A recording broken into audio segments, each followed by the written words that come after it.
Good morning, everyone. It's wonderful to be here. I'm going to see if I can get my notes to sit here a little bit. And I've got the clock. The one thing I told Greg that I needed was a clock. My grandfather, who was a Southern farm boy in North Carolina, but ended up being a professor of philosophy at Wake Forest for years, was, for reasons I don't understand, he wasn't an ordained minister, was for 2 summers invited up to lead every day the chapel services at Harvard's Memorial Church.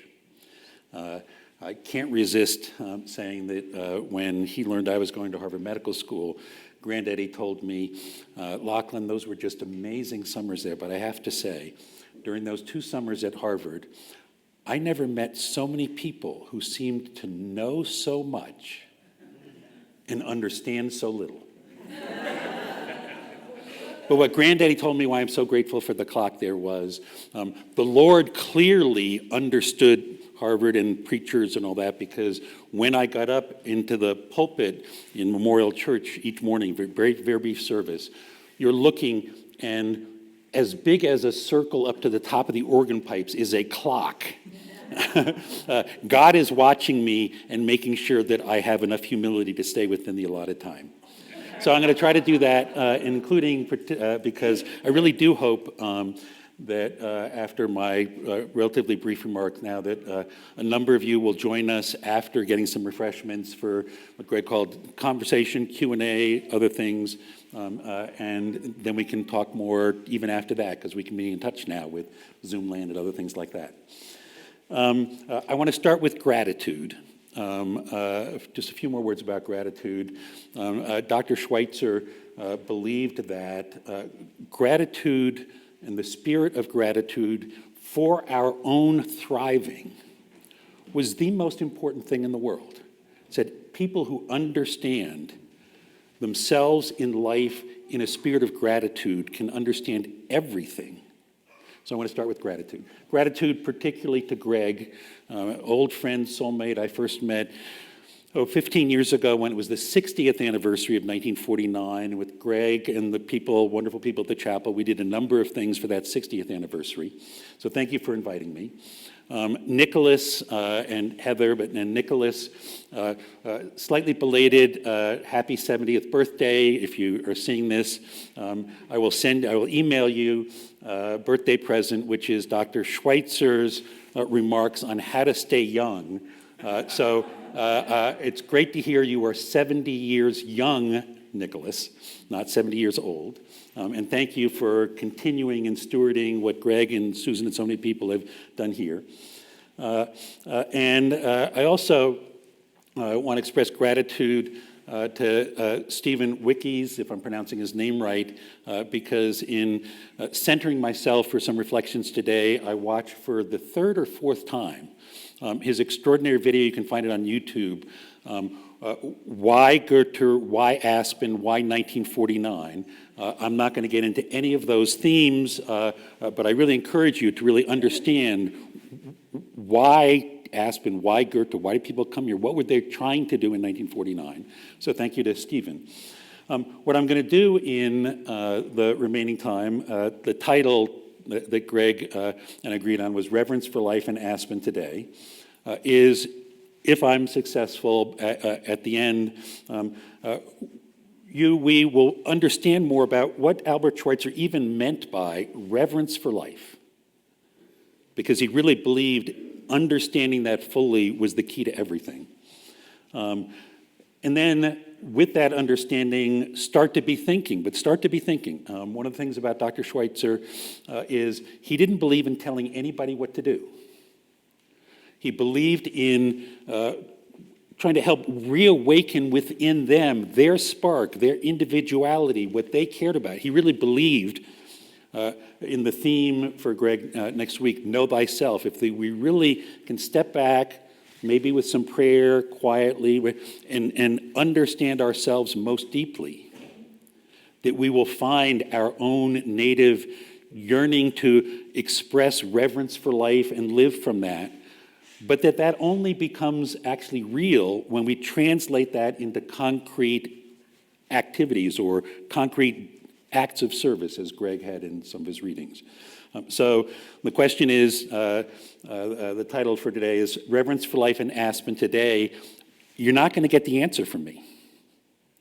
You're going to get encouragement for all of us to be thinking about what that even might mean. And then it's only real if we think about, and what could leaving here today or next week or next summer, each of us be doing that expresses ourself in a way that contributes to the thriving of Aspen, the Valley, and maybe even more broadly beyond that.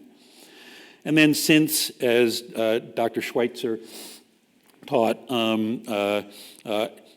any place, any organization, Aspen, the River Valley, Africa, any community, all it is the people who are part of that community and each individual person. And so to understand things Schweitzer believed, you really only understand things yourself individually or in the world if you see another concrete individual, a human. What have they done? What have they shown me about what it can mean to be human? So I'm going to talk briefly about 4 examples of people that to me have taught me a lot about what reverence for life even is and can be. Okay, so first, reverence for life. I have to talk a little bit about Albert Schweitzer. So Albert Schweitzer was born in Alsace in 1875. Alsace, as most of you know, was alternately part of Germany and part of France, depending on who won the last war. The church, his father was a minister, the church there, because depending on whether it was German or French, if it was German, it was a Lutheran, if it was French, it was Catholic. So the church there actually was used by both the Lutheran, his father's minister, and by Catholics. That was an imprinting experience for Schweitzer about, we actually can share the same physical space, the same organ, all of those, while we are worshiping in our own specific tradition. And as a child, there's a wonderful book, Memoirs of Childhood and Youth. Schweitzer himself found that he had different parts of him yearning to express himself. And some of those he loved and was proud of, and some of them he found himself almost horrified by. One of the crucial moments, people alluded to this in our conversation here yesterday, several of the people said they'd had this kind of experience, was when he was about 10 years old and a friend invited him to go out with slingshots and there were some birds and we can shoot the birds, and Albert, part of him was like, oh, that sounds cool. And part of him, in hindsight, was really this friend, he wanted to show the friend he was cool. So they went out there, they had the slingshots, and Albert's there with his friend about to shoot. And then the church bell, that church in town, bells start to ring. And Albert, the 10-year-old, hears from the service, thou shalt not kill, throws the slingshot down. I imagine he's runs back home and realizes he's got this struggle with himself. They're different parts of ourselves. Right? He wasn't a great student when he was young. But he found that he loved music, the piano. He actually, at a young age, played in the church there. And then actually became quite the scholar. So in his 20s, he was studying Bach with Eugene Vidor, I think his name, the leading Bach scholar in Paris. And Vidor said to him, these passages in Bach, the music, they don't make any sense to me, but here's how you play them, whatever. And then Schweitzer said, oh, they actually make sense. And Schweitzer said, you need to understand, Bach is not just writing music. Bach is expressing ideas in the music, and to understand those ideas, you have to look at the text, which was, for Bach, largely religious, Jesus, those themes. And then when you look at the music, you need to understand Bach was using that music, just those notes, to paint a visual picture through music of what those words mean. Nobody thought about Bach that way before. So with Vidor's encouragement, in his 20s, Schweitzer wrote a 2-volume work on Here's How You Understand Bach that is still in print today, transformed the way people understand Bach. And if you look when Yo-Yo Ma re-recorded the Bach cello suites for the second time in the liner notes, Yo-Yo says, I realized I had to redo these when I was rereading Schweitzer on Bach. Right, so that's in his 20s. Next book, he's studying for his doctoral dissertation, the New Testament, and studies of the historical Jesus. And then it seemed to him, it's the same kind of spirit you'll see that he brought to Bach. A lot of people have this wrong. And he wrote a book called Quest to the Historical Jesus, which is 400 and something pages of dense scholarship going over how everybody in the last 200 years had written about who the historical Jesus was, what he meant. And after all of this detailed criticism, all these people oversimplifying, Schweitzer didn't say quite this way, Schweitzer said, it's all bogus. What people are doing is they're bringing their own ideas about Jesus or who they would want him to be. They're projecting them back into the Gospels, and then they're saying, oh, this is what Jesus says we should do. And Schweitzer said, the historical record is very, very thin. There are only a few things we can really know for sure about Jesus.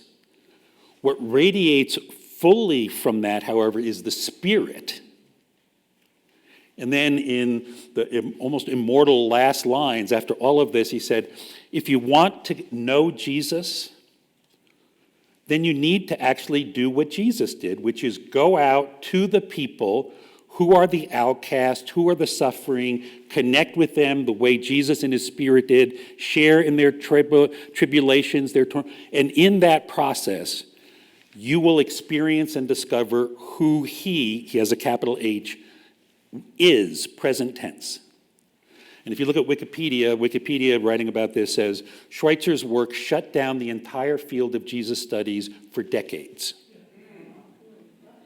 Right? It was just, he was saying, this is the truth. But in all of this, he's now becoming this famous scholar. His soul wasn't really nourished and thriving, and he said, I'll do this until I'm about 30, and then I want to find something that's of more direct service.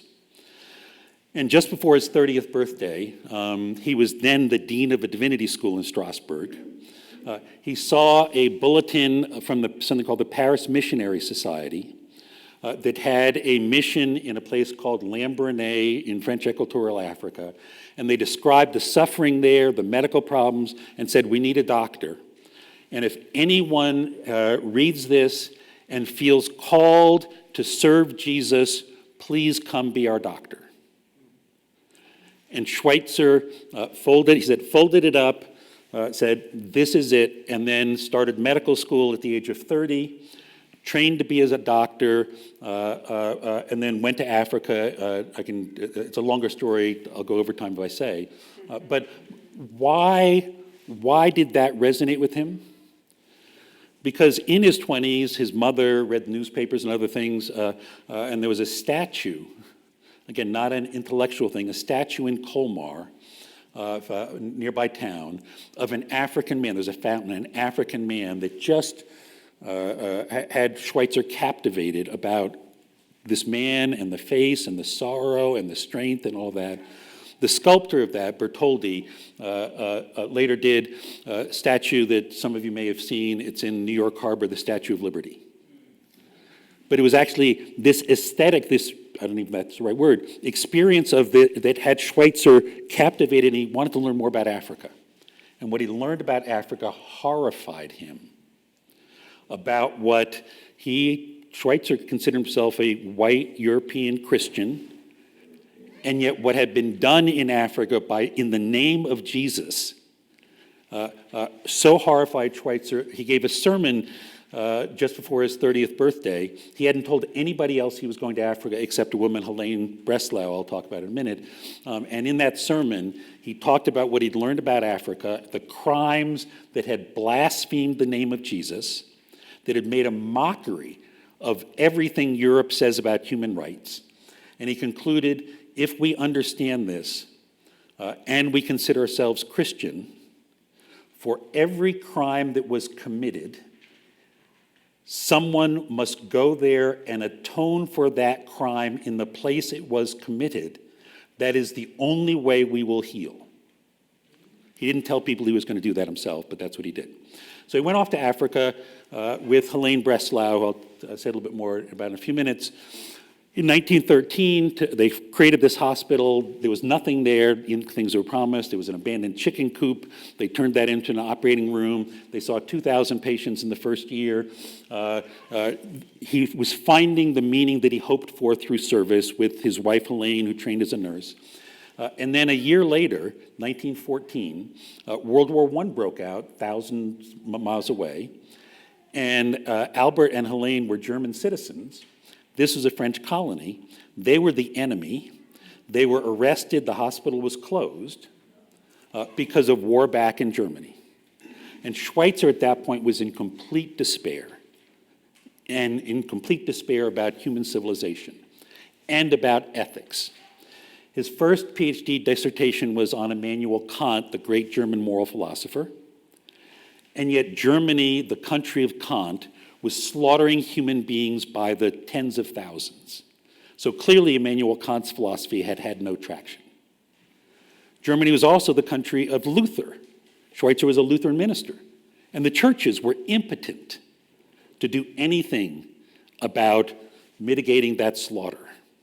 And Schweitzer's just horrified. He's in despair. The hospital's closed. He has a bunch of books with him. He's searching all over for what's missing in ethics, because this ethics stuff has just got no value.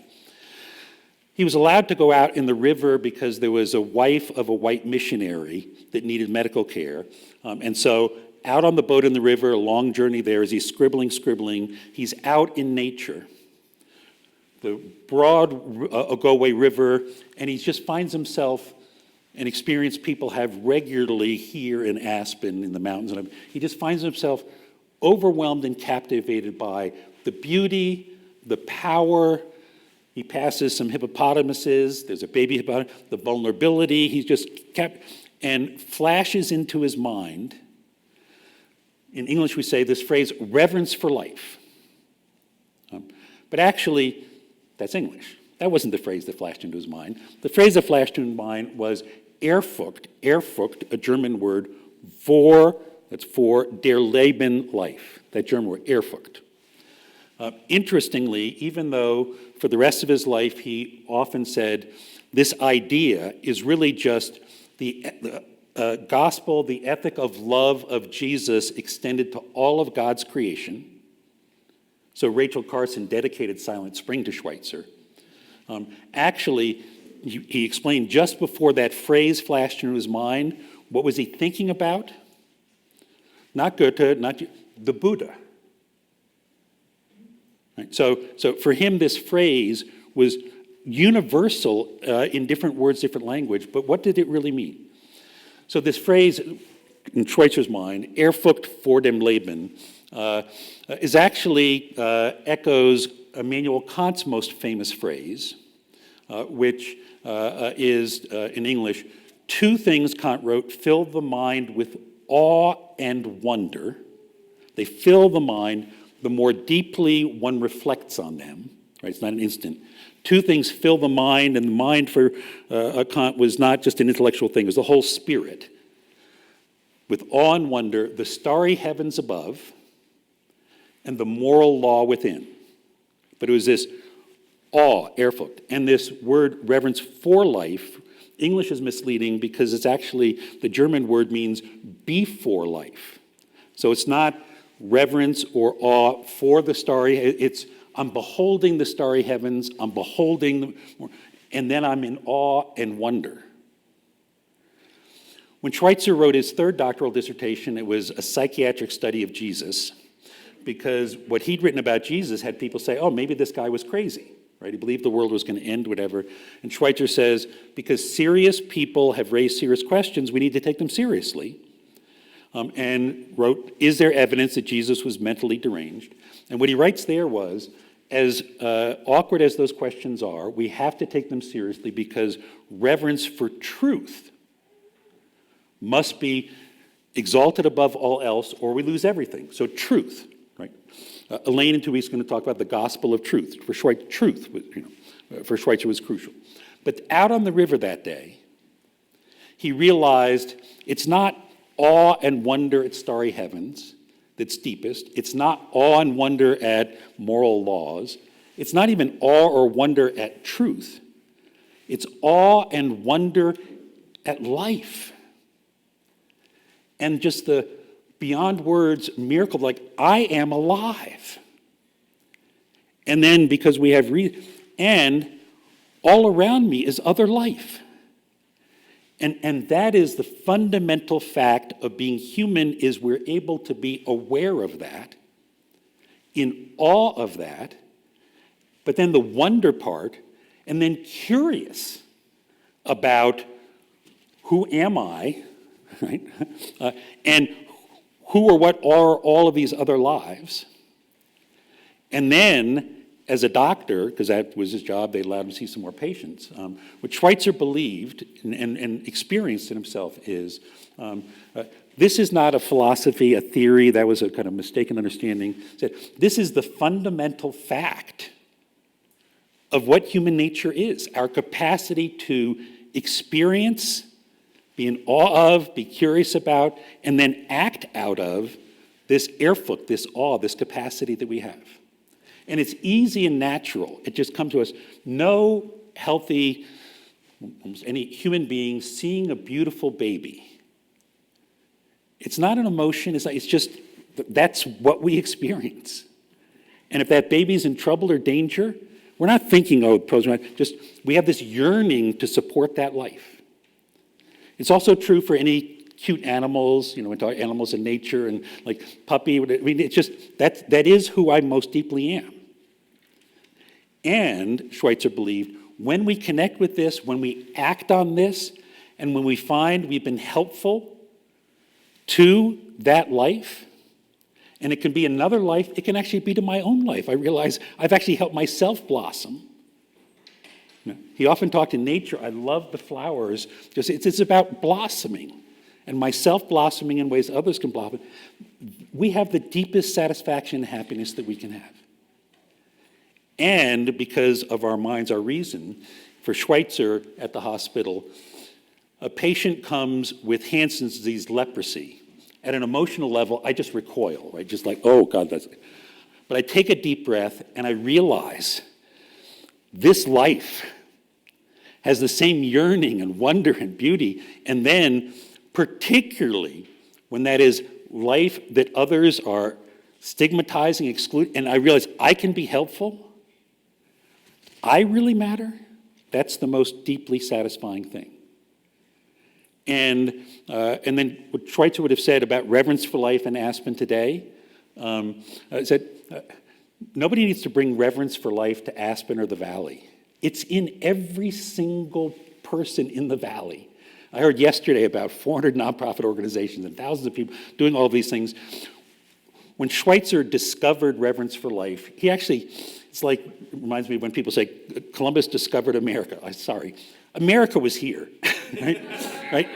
Columbus just gave it a name, right? So what Schweitzer, he just put a name, Reverence for Life, to what the Buddha, Jesus, others, all human beings know. And so I'm just here to say, what you all know in Aspen and the Valley, Schweitzer named that your capacity of reverence for life, and when we cultivate that each other and it blossoms, we can have the kind of world that we all yearn for. And it's joyful. And music expresses and fuels that more beautifully and powerfully than almost anything else, but experiences of nature are crucial too. All right, I'm watching the clock, so I'm going to speak very briefly about four examples of people. One, under-recognized in history, Helene Breslau Schweitzer. She was a very private woman. She actually edited most of Albert's books. She hardly appears in his autobiography. When I first realized that, I was so angry at him, dissing his wife and all this stuff. And then I realized she actually edited the book. She didn't want to be in it, right? And yet, as a result, so tragically true of so many women in all of history, that means today we're deprived of understanding the importance of Helene Breslau. In his 20s, found later by Albert Schweitzer's daughter, Raina, who had been told that all the letters that her parents had written to each other had been burned. They were both private people. Her mother had kept them in an attic. And so they had been published, and we see Albert pouring out his soul to this woman. I don't know what I'm doing with my life. Everybody else thinks he's so successful. What Helene was doing in the meantime was she trained as a social worker in Strasbourg, and heretical, where's Ward? This is the founder of the Society of Heretics, or whatever, Aspen Society of Heretics. This is a heretical social worker, and what she saw in Strasbourg as just unconscionable to her was what people called unwed mothers. Women who'd gotten pregnant and then had children, and then the women and the children were stigmatized, and she just said that Helene could not tolerate that.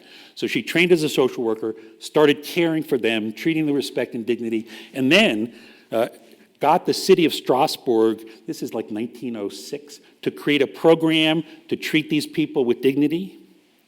And Schweitzer sees that and realizes there's something in that my studies don't give me. And then she trains as a nurse. And he trains as a doctor, and they go off together, right? So Helene Breslau, by her example, if not for her, I don't think Albert Schweitzer would have been who he was. A second person, Paul Farmer, a name that you may know, one of the most influential people in global health today. When Paul, who grew up in a trailer in Florida, poor, ended up brilliant, got to Duke, and had been fascinated about Haiti, in some ways like Schweitzer about Africa. He learned about Haiti, he wanted to go to Haiti, and he wanted to go there to help. And he met people who told him, oh, there's an Albert Schweitzer hospital in Haiti. So Paul, he was like 20 years old, gets himself to Haiti, goes out to the Albert Schweitzer Hospital. I'm here, I want to help you. The Albert Schweitzer Hospital did not take students, so they said no. So Paul then had to find some other place. He found a place called Cange in rural Haiti, which was destitute. A dam had ruined the whole environment for the people there, and got to know them. And what Paul realized, Paul then went on to become a doctor, to create an organization called Partners in Health, to prove in Haiti in the late 80s, in the poorest villages, that they could control AIDS better than had ever been controlled in Boston by teaching village girls songs about red pill in the morning, red pill at night, getting them the medicines. Gates Foundation then invested in that.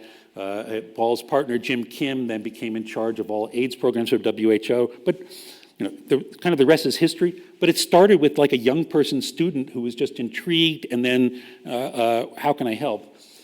The two most important things about Paul. Paul became a famous Harvard University professor. There's very few of those because of his intellectual scholarly work.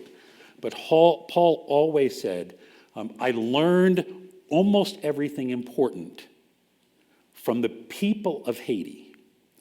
The villagers in Haiti understood life, they understood the spirit, they understood human relationships better than anybody at Harvard. They taught me. Another thing about Paul, who passed away suddenly in Africa in his sleep, a terrible tragedy, was the importance, the power of imagination and idealism that Schweitzer believed was another. Wonder, awe, curiosity, human connection, but also the world can be different, our imagination, our idealism. And in a funeral service for Paul at Trinity Church in Boston, where Tony Fauci talked about, I'm a student of Paul's, Bill Clinton in the audience, that was the kind of influence Paul had. Ophelia Dahl, his longtime partner, talked about a conversation that they'd had at Notre Dame when they were there together. When she said, Paul, I'm so glad we're still working together. Paul says, yes, I'm really glad. And Paul says, I can just see what we can do. And Ophelia said, I said, yeah, I know. And then Paul turned very serious and said, I don't think you do. I don't mean imagine. I mean see. And Ophelia said, I had no idea what he meant. Just like, and then Paul had decided Rwanda was a place that needed help. And so Paul went off to Rwanda with Ophelia and Bill Clinton and Chelsea Clinton, who'd gotten very interested. And Ophelia describes being on a hill in the mountains in Rwanda where there's nothing there except the hills and the trees. And Paul is standing there pointing out to President Clinton and Chelsea, said, on that hill, we are going to have the cancer hospital that is going to be taking care of patients with cancer here the way they're taken care of in Boston. And Paul could describe the waiting rooms, the patients, the chemotherapy, the IVs, all of those. And then Paul said, and over there, we're going to have the University of Global Health Equity. And Paul could describe the classrooms, the African students, the internet connections, the way they're connected to heart, and he could get Bill and Chelsea to see what those things like they became real in their idea, in their imagination, but it's not just imaginary. And then Paul could also get them to then talk about all the concrete things. We just need to do these things, and then it'll be like that. And Ophelia said, once Paul got us to realize imagination is not imaginary, when you see it and you see how to get there and you have people with you, you can do anything. So the lesson from Paul for all of us is we just need to imagine Aspen, the valley, all of this that grows out of all of our yearning and reverence, and then joyfully we can make that what it is. Next person, Jim O'Connell. I'm going to go a few minutes over. Jim, one of my closest friends since medical school, finished his training at Massachusetts General Hospital, was going to be a fancy oncologist at Sloan Kettering, but his boss said, there's some nurses working with the homeless in Boston. They need a doctor to help out for a little while. So Jim helped with them. That hadn't been his thing. He had studied philosophy at Notre Dame. He'd gotten a master's in divinity at Cambridge, right? But those were kind of dormant. And then created an organization called Boston Healthcare for the Homeless. It's now a role model for people all over. The Boston Globe's done an editorial calling Jim the Mother Teresa of Boston, which he probably is in a lot of ways. But Jim is the most down-to-earth, genes everywhere, human being you'll ever meet. I hope we can have him join us out here. The point for Jim is not just that he found more deep meaning day by day on the streets of Boston at night with homeless people than he ever found at Harvard Medical School. So that's true, but the point about Jim is reverence for life and idealism and energy in young people. Because every young person who's ever gone to see Jim O'Connell, oh my God, I'm going to get to meet Jim O'Connell.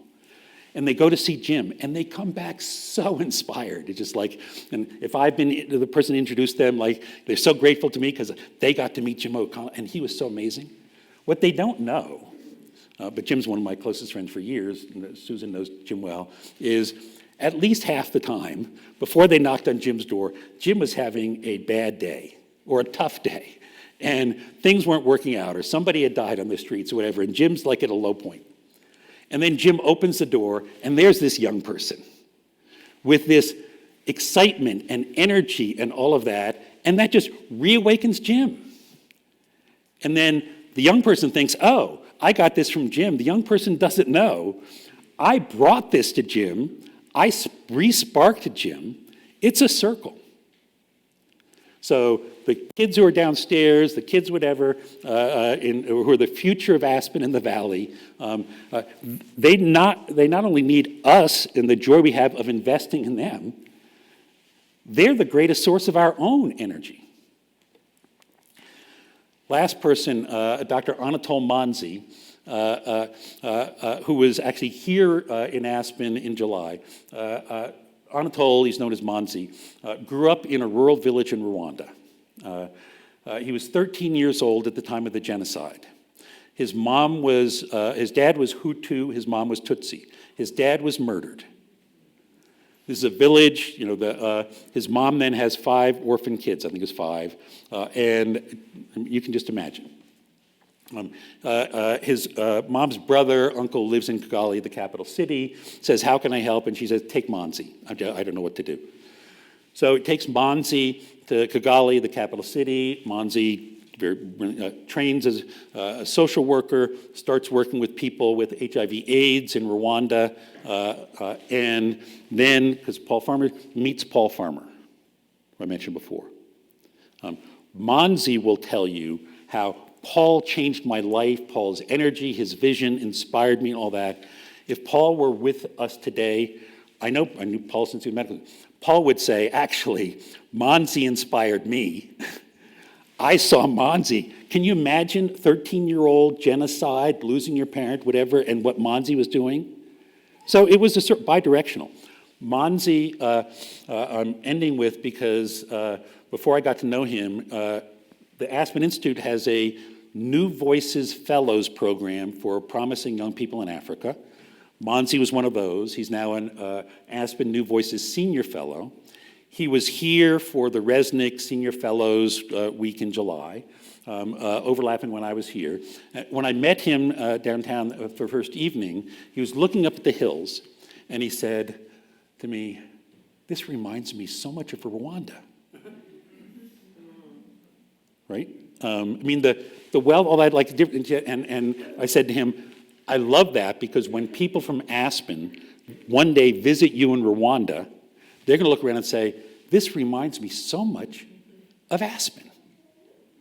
And I took Monzi to meet a number of people, but I took him down to ACES, the Aspen Center for Environmental Studies.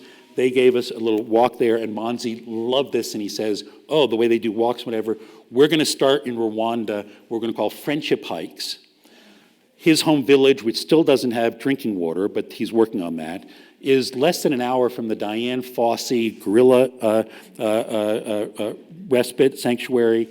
So Monzi is yearning for his elementary school, which has no books. Elementary schools here, the library here, children, nature, environment, to be paired with whatever you all want to do in the Valley. And there are other places. So I'm going to stop here, except just to end with, I mentioned Helene Breslau, Paul Farmer, Jim O'Connell, Angel Monzi, but the most important African proverb I learned in Africa in my time in Lambaréné, people in my hospital knew this, said, be very careful when you're pointing your finger at anyone, either negatively or, oh, Albert Schweitzer, Paul Farmer, Helene Breslau. Be very careful when you're pointing your finger, because your hand is much smarter than you are. And 3 of your 4 fingers know where you should be focusing, including because that's the only thing in the universe you actually have any control over and responsibility for. It all either is in you or needs to come from you, or it doesn't have any relevance. So I just want to thank all of you for inviting me here. Thank you for all of the Reverence for Life, whether you named it that way, that I know have been high points in your own lives, or you've admired in other people, what's happening in the Valley. And I'd love to talk some more after the service about ways in which we can help each other bloom. So thank you.